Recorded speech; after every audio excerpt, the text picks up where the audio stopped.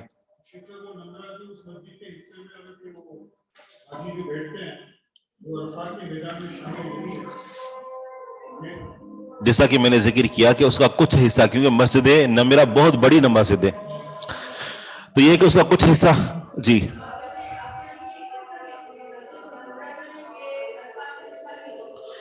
مسجد نمرہ موجودہ دور میں جو بنائی گئی ہے اسی جگہ کے اوپر بنائی گئی ہے، اس کا کچھ حصہ عرفہ کے اندر ہے، کچھ حصہ نہیں ہے۔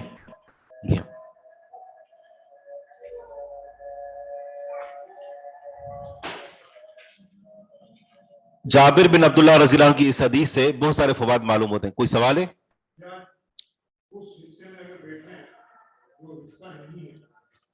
اگر پورا کا پورا دن وہاں پر گزار دیتے ہیں، سورج غروب ہونے کے بعد نکلتے ہیں وہاں سے، ٹھیک ہے نا، تو پھر تو درست نہیں ہے۔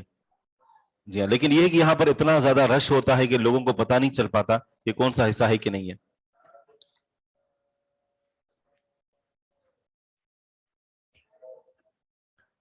پہلی بات اس سے معلوم ہوئی کہ نبی علیہ الصلوۃ والسلام کے لیے خیمہ گاڑا گیا، جس سے پتہ چلتا ہے کہ اگر عبادت کے دوران جس قدر انسان کے لیے ممکن ہو کہ اپنے آپ کو وہ سہولیات پہنچائے تو سہولیات سے استفادہ کرنا چاہیے۔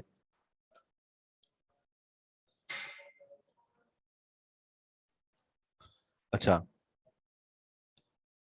قبہ یعنی عبادت کے لیے تو حجاج کے لیے سر ڈھانپنا منع ہے، یہ نہیں کہ کسی سائے کو بھی نہیں جو ہے وہ اختیار کر سکتے، سایہ اختیار کر سکتے ہیں، خیمہ بھی گاڑا جا سکتا ہے۔ ظاہری بات ہے خیمہ گاڑنے کا مطلب ہے کہ یہ پورا اہتمام کیا ہوگا، لے کر چلے ہوں گے، تو مانا یہ کہ اضافی سامان جو سفر کے دوران اٹھانا کہ جو وہاں پر ہمیں فائدہ اور سکون پہنچا سکتا ہے تو اس کا اٹھانا یہ جائز ہے۔ بنمرہ، یہ جو لفظ ہے تو مانا یہ کہ پہلے جو خیمہ گاڑا گیا تھا تو نمرہ مقام پر گاڑا گیا تھا، جب سورج ڈھل گیا تو اس کے بعد آپ علیہ الصلوۃ والسلام نے حکم دیا اونٹنی کا، تو مانا یہ کہ اگر ہم حج کے موقع پر سواری کا انتظام کرتے ہیں تو یہ بھی جائز ہے، ضروری نہیں کہ ہر جگہ پر انسان پیدل ہی جائے، لیکن وہاں پر اتنا رش ہوتا ہے کہ گاڑی کا استعمال جو تقریباً ناممکن ہو جاتا ہے، بسیں چلنا بہت دشوار ہو جاتا ہے، اور ٹرین انہوں نے چلائی ہوئی ہے سعودی گورنمنٹ نے، لیکن وہاں پر ٹرین میں سوار ہونے میں بھی بڑی مشقت ہوتی ہے۔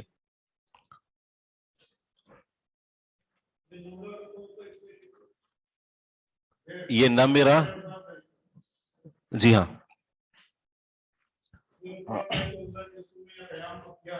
وہاں پر ٹھہرے، جی ہاں، لیکن یہ کہ سورج زائل ہونے کے بعد میدان عرفہ میں واپس آ گئے۔ جی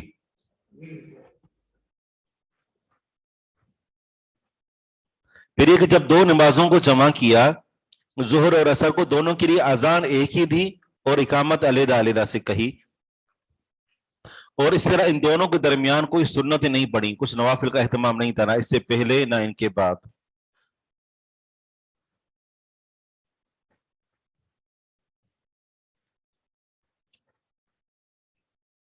اگلی حدیث ہے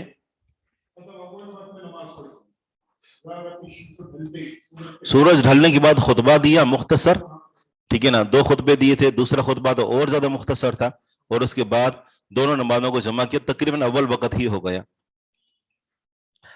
الجمع بین المغرب والعشاء بالمزدلفہ، مزدلفہ مقام پر مغرب اور عشاء کو جمع کرنا، تو حجاج جو ہوتے ہیں وہ عرفہ کے میدان سے نکلتے ہیں اور وہاں پر سورج غروب ہونے کے بعد نکلتے ہیں وہاں سے، اور راستے میں جو یہ مزدلفہ کی کا مقام آتا ہے تو یہاں مغرب اور عشاء دونوں نمازوں کو اکٹھے کر کے پڑھتے ہیں. عن ابی ایوب الانصاری رضی اللہ عنہ اخبرہ عن ثابت عن عبداللہ بن یزید. عبداللہ بن یزید کو ابو ایوب انصاری رضی اللہ عنہ نے خبر دی کہ انہ صلی مع رسول اللہ صلی اللہ علیہ وسلم فی حجۃ الوداع، کہ انہوں نے رسول اللہ صلی اللہ علیہ وسلم کے ساتھ حجۃ الوداع میں نماز پڑھی، مغرب اور عشاء کی مزدلفہ میں جمیعاً ایک ساتھ. آپ علیہ الصلوۃ والسلام نے مزدلفہ میں مغرب اور عشاء دونوں کو ایک ساتھ پڑھایا.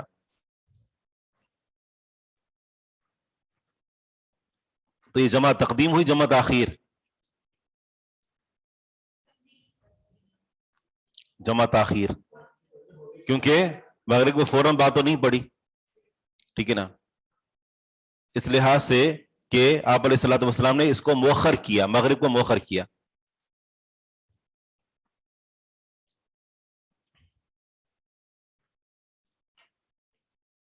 بلکہ یوں سمجھے کہ یہ جمع سوری کی شکل بن جاتی ہے. دیا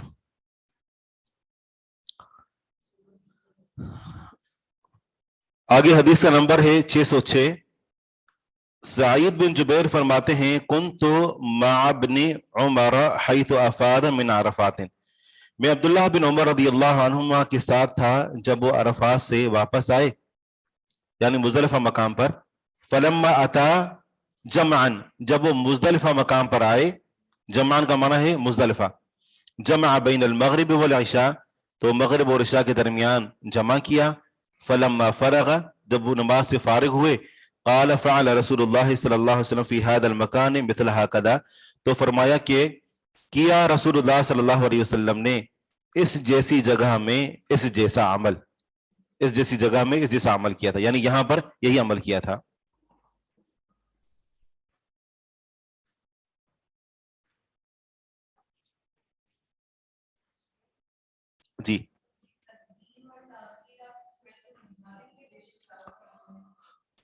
جی یہ ہم پیچھے پڑھ بھی چکے ہیں، آسان ہے. اگر سورج غروب ہونے کے فوراً بعد مغرب پڑھ لیں اور ساتھ ہی عشاء کی نماز پڑھ لیں تو یہ جمع مقدم کہلاتی ہے، جمع تقدیم. اور اگر مغرب کو مؤخر کریں یہاں تک کہ عشاء کی نماز کا وقت آ جائے، سرخی پوری غائب ہو جائے، اور اس موقع پر پہلے مغرب پڑھیں گے اور اس کے ساتھ عشاء پڑھیں گے تو یہ جمع تاخیر کہلائے گی.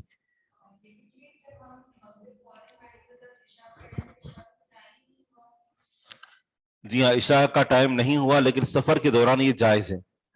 جی، اور اسی طرح ہم پیچھے بھی پڑھ چکے ہیں کہ سفر میں ہو یا حضر میں، اور آپ علیہ الصلوۃ والسلام نے حضر میں بھی 4 اسباب کے بغیر بھی نمازوں کو جمع کیا، اگرچہ ٹائم نہیں ہوا لیکن یہ ہے کہ اگر عذر ہو تو جمع کر سکتے ہیں، اور اگر عذر نہ بھی ہو تو پھر بھی جو شکلیں احادیث کے اندر پیش کی گئی ہیں ان کے علاوہ اگر کوئی کیفیت آ جاتی ہے تو صورت میں بھی نمازوں کو جمع کیا جا سکتا ہے اگرچہ ٹائم نہیں ہوا ہوتا. اور جمع سوری تو ہم نے واضح کیا تھا کہ مغرب کو مؤخر کرنا اس کے انتہائی آخری وقت تک، اور نماز سے مغرب پڑھ لینا جب نماز مغرب پڑھ کر بندہ فارغ ہو تو اس کے بعد فوراً عشاء کا وقت شروع ہو چکا ہو، تو مغرب کو اس کے آخری وقت میں پڑھنا اور عشاء کو اس کے اول وقت میں پڑھنا. تو یہ جمع تو ہے لیکن در حقیقت جمع نہیں ہے، کیونکہ یہ جمع سوری ہے کہ ایک لحاظ سے صورت میں دکھائی دے رہا ہے کہ جمع ہے، لیکن مغرب کو اس کے آخر وقت میں پڑھا، عشاء کو اس کے اول وقت میں پڑھا.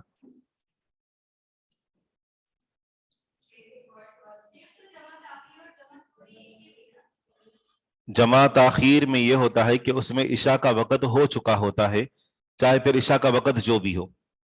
جی جی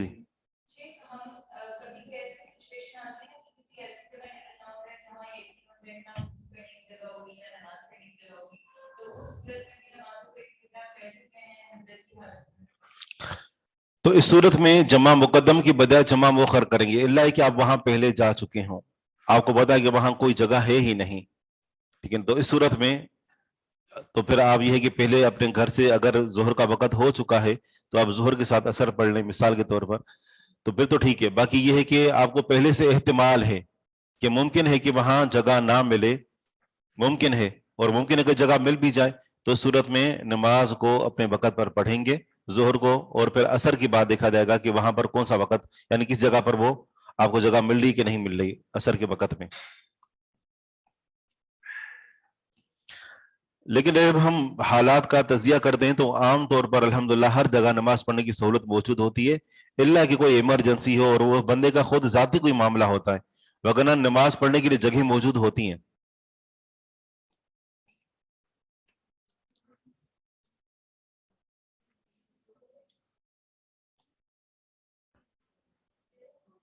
جی آگے پڑھیں. 607 حدیث کا نمبر ہے. عن ابن عمر رضی اللہ عنہما ان رسول اللہ ان نبی صلی اللہ علیہ وسلم صلی المغرب والعشاء بالمزدلفہ. ابن عمر رضی اللہ عنہما فرماتے ہیں کہ بے شک نبی صلی اللہ علیہ وسلم نے مزدلفہ مقام پر مغرب اور عشاء کی نمازیں پڑھائیں. یہاں مراد یہ ہے کہ اکٹھے پڑھائیں.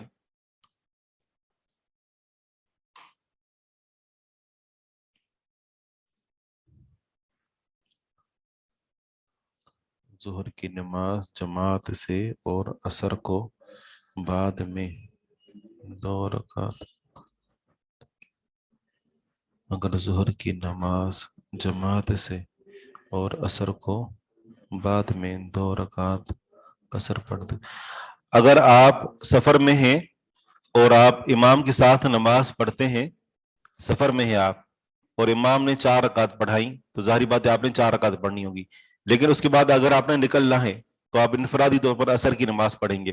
لیکن عصر کی کتنی پڑھیں گے؟ یہاں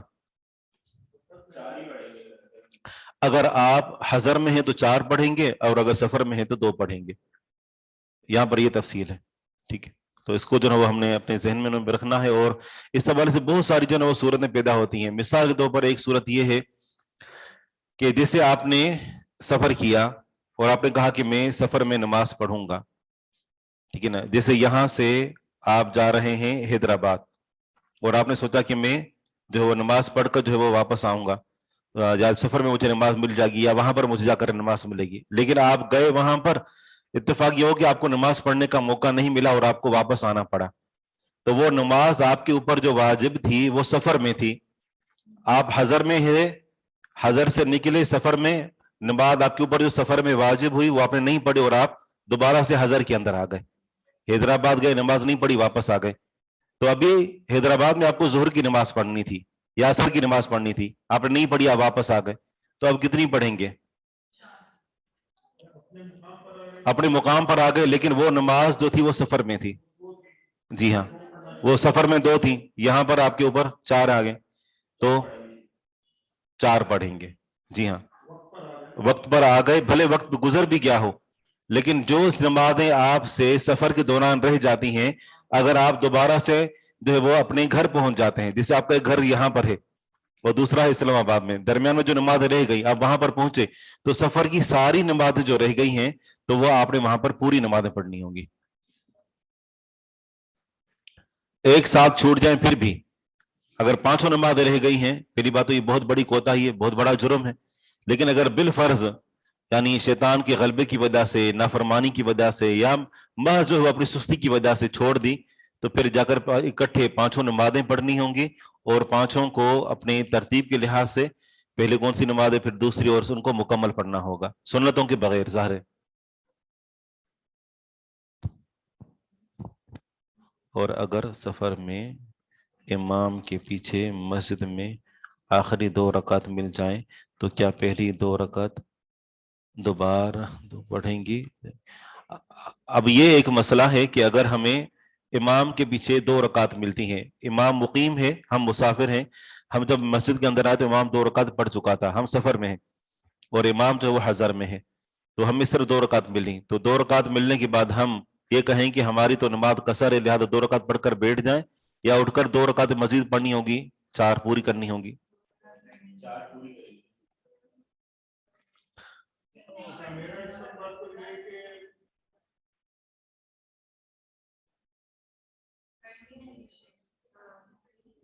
مسافر ہے ان سے 2 رکعت مل گئی جماعت کے ساتھ، صحیح، تو وہ 2 رکعت اپنی قصر ہے کر سکتا ہے، کیونکہ امام کی اور مقتدی کی نیتوں میں فرق ہو سکتا ہے. جس طریقے سے اگر ایک شخص مسافر ہے اور اس نے نماز پڑھائی